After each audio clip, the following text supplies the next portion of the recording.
Morning students, आज हम लोग जैक द्वारा दिए गए मॉडल क्वेश्चन को सॉल्व करते हैं और ये सब्जेक्ट है हमारा साइंस क्लास 10। मॉडल क्वेश्चन में टर्म 1 के लिए सारा का सारा ऑब्जेक्टिव क्वेश्चन रहेगा 40 मार्क्स का, और आज हम लोग डिस्कस करने जा रहे हैं टर्म 2 सब्जेक्टिव क्वेश्चन के लिए साइंस 40 मार्क्स। देखते हैं कि हमारा जो ये है मॉडल सेट 1 साइंस टर्म 2 के लिए सब्जेक्टिव क्वेश्चन आएंगे और समय रहेगा 1.5 घंटा, फुल मार्क्स 40। थोड़ा सा ध्यान देना है कि यहाँ पे जो टोटल नंबर ऑफ क्वेश्चन रहेंगे 19।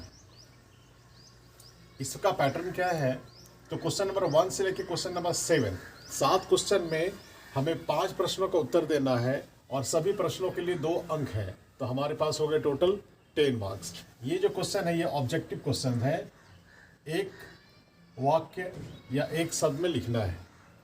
सेकेंड क्वेश्चन नंबर 8 से लेकर क्वेश्चन नंबर 14, ये क्वेश्चन शॉर्ट टाइप है और सभी का मार्क्स 3-3 है। तो इसमें से भी 7 प्रश्नों में से 5 प्रश्न का उत्तर देना है, तो ये 3 मार्क्स के 5 क्वेश्चन तो हो गए 15 मार्क्स। और क्वेश्चन नंबर 15 से लेकर क्वेश्चन नंबर 19 ये लॉन्ग टाइप के क्वेश्चन हो गए और इसके लिए मार्क्स है 5 मार्क्स फॉर ईच क्वेश्चन। तो इस 5 प्रश्नों में से किन्हीं 3 प्रश्नों को उत्तर देना है और हमारा हो गया टोटल 15 मार्क्स। तो 10, 15 ये टोटल हो गया मेरा 40। इसका मतलब ये है कि जो 19 क्वेश्चन है 19 क्वेश्चन में हमको 13 क्वेश्चन बनाना है और हर एक सेक्शन से ऑब्जेक्टिव, शॉर्ट टाइप और लॉन्ग टाइप में हर एक सेक्शन से 2-2 क्वेश्चन को हमको छोड़ देना है। तो हमको 6 क्वेश्चन छोड़ना है, 13 का आंसर देना है 19 क्वेश्चन में। So out of 19, we should have to answer only 13 question, and from each section 2 question is left, and the total marks is 40 marks. First question, विद्युत आवेश का एसआई मात्रक लिखें। एक इलेक्ट्रॉन पर कितना विद्युत आवेश होता है? तो विद्युत आवेश का एसआई मात्रक कूलाम है,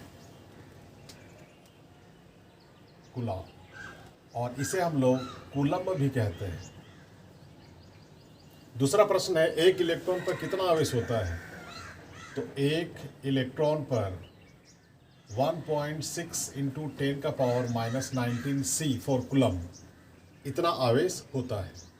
वोल्ट मीटर का प्रयोग कौन सी भौतिक राशि मापने में किया जाता है और इसे हम विद्युत परिपथ में पार्श्वक्रम या श्रेणीक्रम किस में संयोजित करते हैं? तो वोल्ट मीटर का जो प्रयोग होता है वो विभवांतर मापने में किया जाता है। वोल्ट मीटर से विभवांतर मापा जाता है और ये हमारा पार्श्वक्रम में संयोजित होता है, पार्श्वक्रम में संयोजित होता है। इसमें एक प्रश्न आता है कि एमीटर जो होता है उससे हम क्या नापते हैं और ये किस श्रेणी में होता है?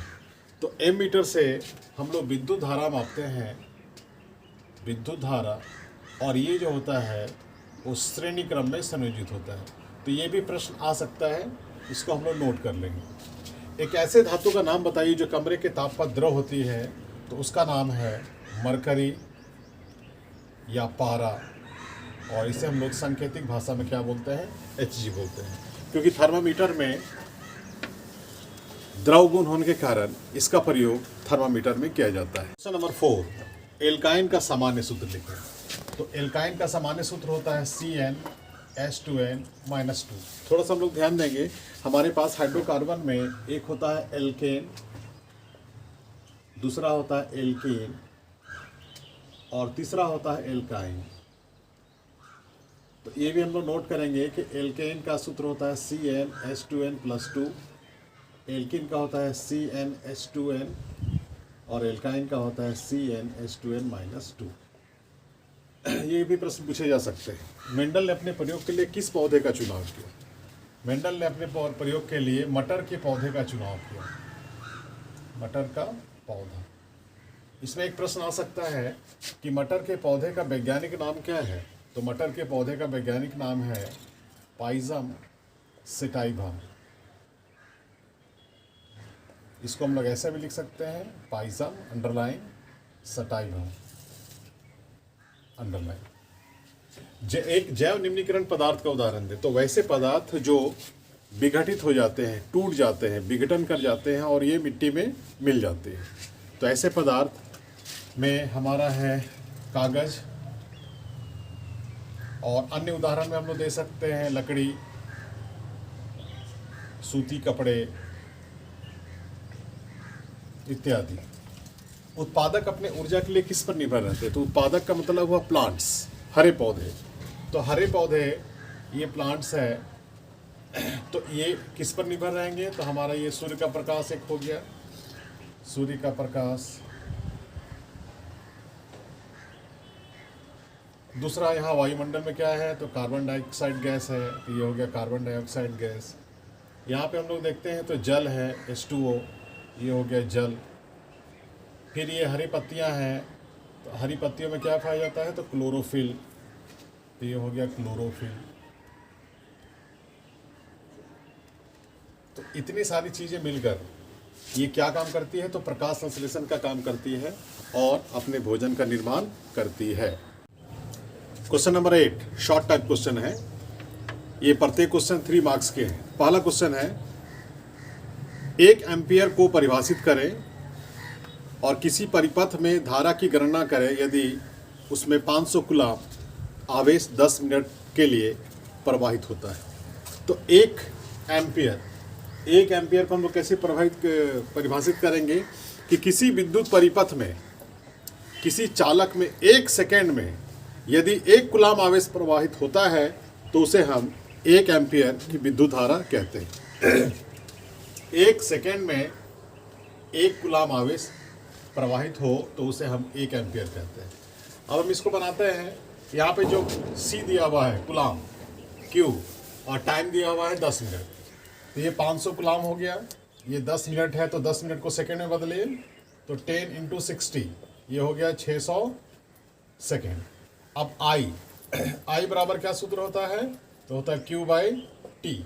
तो Q का वैल्यू कितना है? 500, और ये कितना है? 600। ये कट गया तो मेरा आया 5/6। इसको डिवाइड कीजिए, 0.0648, 2 0 6 18, तो ये हो गया मेरा 0.83 एम्पियर। ये हमारा आंसर है। नेक्स्ट क्वेश्चन नंबर 9, किसी तार का प्रतिरोध उसके अनुप्रस्थ काट के क्षेत्रफल में परिवर्तन के साथ किस प्रकार परिवर्तित होता है? तो इसका आंसर है कि किसी चालक तार का प्रतिरोध उसके अनुप्रस्थ काट के वृद्धि के क्षेत्रफल में वृद्धि, अगर उसके क्षेत्रफल में वृद्धि होती है तो उसका प्रतिरोध बढ़ जाता है। और अगर इसका हम उल्टा करते हैं कि उसके अनुप्रस्थ काट के क्षेत्रफल में अगर कमी होती है तो उसका प्रतिरोध घट जाता है। नेक्स्ट क्वेश्चन है कि चालक का प्रतिरोध किन कारकों पर निर्भर करता है? तो चालक का प्रतिरोध चालक तार की लंबाई पर, चालक तार के अनुप्रस्थ काट के क्षेत्रफल पर और चालक के पदार्थ की प्रकृति पर निर्भर करती है। क्वेश्चन नंबर 10, विद्युत टोस्टरों तथा विद्युत इस्त्रियों के तापन अवयव शुद्ध धातु के ना बनाकर किसी मिश्र धातु के क्यों बनाए जाते हैं? तो मिश्र धातु के बनाए जाने का कारण है कि शुद्ध धातु का जो गलनांक है वह कम होता है और मिश्र धातु का गलनांक ज़्यादा होता है। तो हम लोग विद्युत टोस्टर या विद्युत इस्त्री आयरन इसलिए बनाते हैं मिश्र धातु का, क्योंकि मिश्र धातु का गलनांक शुद्ध धातु की अपेक्षा ज़्यादा होता है, जिसके कारण यह गर्म होने पर पिघलता नहीं है। 3 पर्यावरण हितैषी अभ्यास लिखें जो हम लोग डेली लाइफ में कर सकते हैं, जो पर्यावरण को सुरक्षित कर सकता है। तो पहला है कि प्लास्टिक के थैलों के स्थान पर हम सूती के कपड़े के थैलों का प्रयोग करेंगे। दूसरा है कूड़ा करकट जमा नहीं होने देना है, और कम दूरी के लिए हम लोग कोशिश करेंगे साइकिल का प्रयोग करें। नेक्स्ट क्वेश्चन है समझात अंक किसे कहते हैं? समझात अंक से आप क्या समझते हैं? उदाहरण दो। तो वैसे अंक जिसकी रचना तथा उत्पत्ति एक समान होती है, जिसकी रचना तथा उत्पत्ति एक समान होती है किंतु कार्य अलग अलग होती है, उसे हम समझात अंक कहते हैं। जैसे मेढक, छिपकली, पक्षी तथा मनुष्य का अग्रपाद, ये अग्रपाद इसको कहते हैं। तो ये हमारा एक हड्डी ह्यूमरस है, ये रेडियोल्ना है। तो ये चीज़ हमारे मेढक में भी है, छिपकली में भी है, पक्षी में भी है, मनुष्य में है। लेकिन मेढक फुदकता है, छिपकली रेंगती है, पक्षी उड़ने में सहायता करती है और मनुष्य का जो हाथ है लिखने में मदद करता है। तो इनके कार्य अलग अलग होते हैं, उसे हम समझौता कहते हैं। नेक्स्ट क्वेश्चन, पारितंत्र में अपमार्जकों की क्या भूमिका है? What is the role of decomposers in the ecosystem? ये प्रश्न कन्फ्यूजन नहीं करना है, क्योंकि अपमार्जक हमारे केमिस्ट्री में भी है। अपमार्जक का मतलब होता है डिटर्जेंट, लेकिन यहाँ अपमार्जक का मतलब हुआ डिकम्पोजर्स। तो पारितंत्र में अपमार्जक जो है जैव अवशेषों को विघटित करता है और जटिल कार्बनिक पदार्थों को वह सरल पदार्थों में परिवर्तित कर देता है और साथ ही साथ पर्यावरण को संतुलित करने में सहायता प्रदान करती है। इस प्रकार जो अपमार्जक है, डिकम्पोजर्स है, वो किसी भी चीज़ को मिट्टी में मिला देती है, उसको विघटित कर देती है जैव अवशेषों को, और ये पारितंत्र को, पर्यावरण को संतुलित करती है। नेक्स्ट है समजातीय श्रेणी क्या है? तो कार्बनिक यौगिकों की वह श्रेणी जिसके दो क्रमागत सदस्यों के बीच, दो लगातार सदस्यों के बीच ये CH2 का अंतर होता है, उसे हम सजातीय श्रेणी या समजातीय श्रेणी कहते हैं। जैसे एल्केन में हम लोग देखते हैं कि मेथेन है, तो मेथेन का सूत्र हो गया CH4, इथेन हो गया C2H6, propane C3H8, butane C4H10। इन दोनों के बीच अगर हम डिफरेंस निकालते हैं तो ये हो गया CH2 लगातार, ये इसके बाद इसका निकालते हैं तो ये CH2, और इसके बाद इसका निकालते हैं तो CH2। इसी प्रकार हम लोग एल्किन भी बना सकते हैं, एल्काइन का भी बना सकते हैं। एल्कोहल में लेंगे तो मेथेनॉल, एथेनॉल, प्रोपेनॉल, ब्यूटेनॉल, सभी के सदस्यों के बीच एकल बंधन CH2 का अंतर होता है। Section C long type question 5 marks के लिए। श्रेणी क्रम संयोजन को परिभाषित करें। एक विद्युत परिपथ में जिनके प्रतिरोध R1, R2, R3 है, तो श्रेणी क्रम में जोड़ा गया है, तो इसका समतुल्य प्रतिरोध या तुल्य प्रतिरोध ज्ञात करें। तो श्रेणी क्रम क्या है? तो प्रतिरोध का ऐसा संयोजन जिसमें प्रत्येक प्रतिरोध में एक समान विद्युत धारा प्रवाहित होती है, उसे हम लोग श्रेणी क्रम संयोजन कहते हैं। विद्युत धारा को I के द्वारा डिनोट किया जाता है। ये R1 के लिए और ये R2 के लिए और ये R3 के लिए एक समान विद्युत धारा प्रवेश कर रही है। ये विद्युत परिपथ है, ये सेल है, ये कुंजी है। तो ओम के नियम से V बराबर IR होता है। यहाँ हम लोग देखेंगे कि विभवांतर जो है V1, V2 और V3 है। तो जो कुल विभवांतर मेरा होगा, यहाँ हमें लिखना होगा कि माना किसी विद्युत परिपथ में 3 प्रतिरोधों R1, R2, R3 को श्रेणी क्रम में संयोजित किया गया है। R1 के लिए V1 है, R2 के लिए V2 है, R3 के लिए V3 है। तो इस कंडीशन में यहाँ पे इसको हम लोग विद्युत परिपथ के बारे में हम जानकारी लिखेंगे। इसके बाद लिखेंगे कि कुल विभवांतर, तो कुल विभवांतर मेरा हो जाएगा V equals to V1 plus V2 plus V3। ये इक्वेशन फर्स्ट हो गया, ये इक्वेशन सेकेंड हो गया। अब V1 के लिए, सॉरी R1 के लिए मेरा V1 क्या हो जाएगा? IR1। R2 के लिए मेरा V2 क्या हो जाएगा? IR2। और R3 के लिए मेरा हो जाएगा V3 इक्वल्स टू IR3। तो कुल विभवांतर, इसीलिए कुल विभवांतर V equals to V1 plus V2 plus V3। समीकरण फर्स्ट से और समीकरण सेकंड से, जहाँ V है वहाँ पे हम लोग लिखेंगे IR, V1 है वहाँ पर लिखेंगे IR1, यहाँ है IR2 और यहाँ पर लिखेंगे IR3। IR इक्वल्स टू, यहाँ भी I है तो I को हम कॉमन ले लें, तो यहाँ मेरे पास बच गया R1, R2 और R3, ये और ये कट गया, इसलिए R equals to R1 plus R2 plus R3। यही मेरा श्रेणी क्रम का समतुल्य प्रतिरोध हुआ। नेक्स्ट क्वेश्चन न्यूमेरिकल है फिजिक्स का, कि दिए गए परिपथ में ये जो पार्श्व क्रम संयोजन है, जहाँ पे R1 5, R2 10, R3 30 ओम दिया हुआ है और 12 वोल्ट की बैटरी है, तो हमको निकालना कुल प्रतिरोध, कुल विद्युत धारा और प्रत्येक प्रतिरोध के लिए विद्युत धारा। तो यहाँ पे पार्श्व क्रम संयोजन में भी मेरा दिया हुआ है 12 वोल्ट, R1 है हमारा 5 ओम, R2 है 10 और ये है 30। तो कुल प्रतिरोध पार्श्व क्रम के लिए क्या सूत्र है? 1/R equals to 1/R1 plus 1/R2 plus 1/R3। तो 1/r इक्वल्स टू 1 कितना हो जाएगा 5, 1/10 और 1/30। तो एलसीएम हम लेंगे 5, 10 और 30 का, तो हो गया 30, 5 6 30, 10 3 30 और 30 31। तो ये तुम्हारा हो गया 10/30, ये कट गया तो ये हो गया 1/3। 1/r इक्वल्स टू 1/3, तो 1 1 कैंसिल हो गया, इसलिए r इक्वल्स टू हो गया 3 ओम। ये आंसर हो गया कुल प्रतिरोध पार्श्वक्रम के लिए। सेकेंड है कुल विद्युत धारा, तो I इक्वल्स टू हो गया V/R। तो मेरा V दिया हुआ क्वेश्चन में 12 और R जो मेरा निकला है वो 3 ओम निकला है, तो 3 से हम लोग काट देंगे 4, तो ये हो गया 4 एम्पियर, ये आंसर हो गया। प्रत्येक प्रतिरोध के लिए विद्युत धारा, तो I1 के लिए V/R1, तो V है हमारा 12, R1 है हमारा 5, तो ये हो जाएगा 5 दूनी 10, 5 चौके 20 एम्पियर। फिर V है हमारा 12 और R2 कितना है हमारा 10, तो ये हो गया 1.2 एम्पियर। थर्ड है V30 और मेरा सॉरी ये है हमारा 12 और R3 है हमारा 30, तो काटेंगे 3 चौके 12 और 3 दहिया 30, 4/10, तो हो गया 0.4 एम्पियर। यही हमारा क्या हो गया आंसर। धातु तथा धातु में रासायनिक गुणों के आधार पर अंतर करना है, भौतिक गुणों के आधार पर नहीं। तो धातु और अधातु में पहला है कि धातुएं धन आयन बनाती है, क्योंकि ये इलेक्ट्रॉन देती है। तो ये Na+, Mg++, Al+++, तो ये एक इलेक्ट्रॉन दे रही है, इसलिए 1 प्लस हो गया। अधातुएं ऋण आयन बनाती है, ये क्लोराइड आयन और ये ऑक्साइड आयन। धातुएं अम्लों के साथ अभिक्रिया कर हाइड्रोजन गैस बनाती है। अगर कोई एक धातु है मैग्नीशियम और वो हाइड्रोक्लोरिक अम्ल के साथ अभिक्रिया कर रही है, तो मैग्नीशियम क्लोराइड प्लस ये हाइड्रोजन गैस बना दी। जबकि तनु अम्लों के साथ जो अधातुएं हैं डाइल्यूट एसिड के साथ कोई अभिक्रिया नहीं करती है।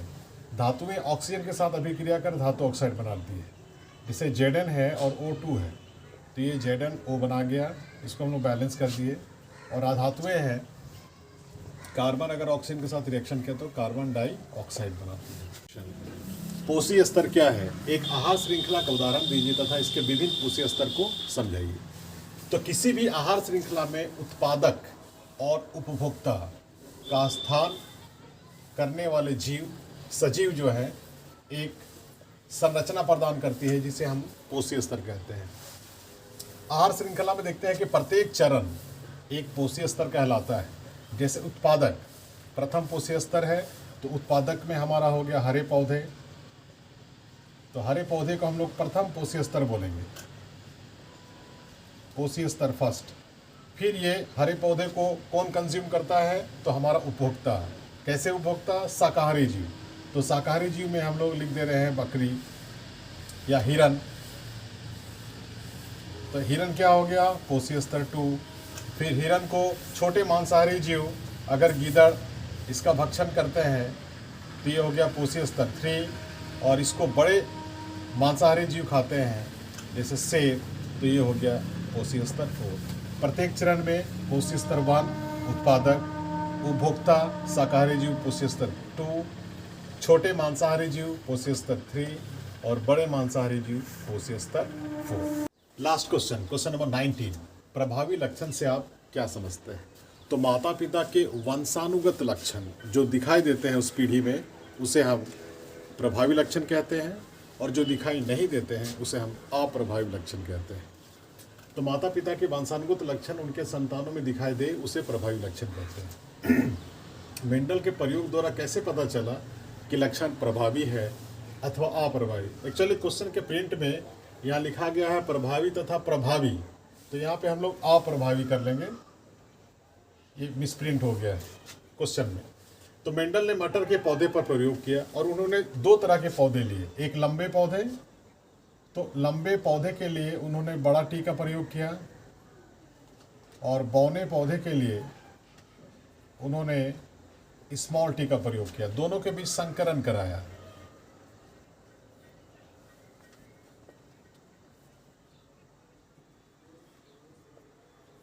और ये संकरण कराने के पश्चात ये हमारा टी और टी प्राप्त हुआ, टी स्मॉल टी, ये कैपिटल और स्मॉल, और ये स्मॉल स्मॉल। तो हमारे पास टी टी टी टी और स्मॉल टी है। तो ये जो 3 लंबे पौधे थे और एक जो था बौना पौधा था। तो ये लंबेपन का गुण ये प्रभावी लक्षण कहलाएगा, और बौनेपन का गुण ये हमारा अप्रभावी लक्षण कहलाएगा। यह हम लोग देखते हैं कि जब हम इसको देखेंगे तो ये 1:2:1 के रूप में ये जीनोटाइप रेशियो कहलाता है, और ये हमारा फिनोटाइप रेशियो जो बाहर से दिखता है। तो इसमें से एक कंप्लीट लंबा है, एक कंप्लीट बौना है, लेकिन एक लंबा पौधा ऐसा है जिसमें बौनेपन का गुण छिपा हुआ है, फिर भी ये लंबा है क्योंकि लंबेपन का गुण इसमें डोमिनेंट है, और इसके कारण वो प्रभावी कहलाता है। Okay, best of luck for your board examination.